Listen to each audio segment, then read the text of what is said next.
Hello guys, this is my last video. So regarding workplace safety, let's talk about excavation. Okay guys, make sure that all the excavation equipment or excavators that you will use in your excavation will be tested, certified and inspected by a competent person. And even the operator can inspect the equipment. If you think that there's something about your equipment, better to report it directly or immediately to your supervisor. Why? Para po matugunan o mabigyan pansin at magawa kung ano man po yung sira. With regards to excavation, these are the points that we need to keep in mind. Okay guys, keep the fence on all the sides of the excavation intact. Okay, why? So there will be no unauthorized entry. Make sure that signages are available within the excavation area. Okay, to inform pedestrian, public people for their safety. Use safe access for egress and egress. Okay guys, magkaiba po yan, in and out po ang ibig sabihin yan. Okay, so guys, pag may safe egress and access in case of emergency, you can immediately evacuate in your place.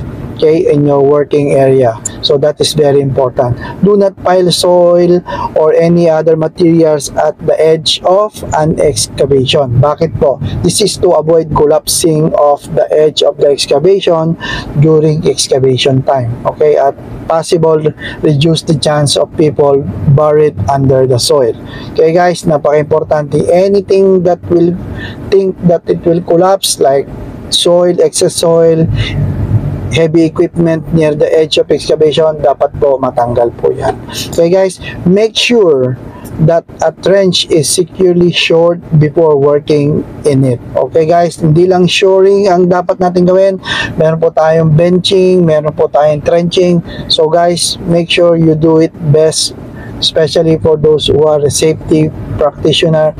If you think that the excavation protection is not sufficient enough, inform the engineer, inform the supervisor to do their best to ensure that workers going inside the excavation are free of harm to avoid any such accident in future.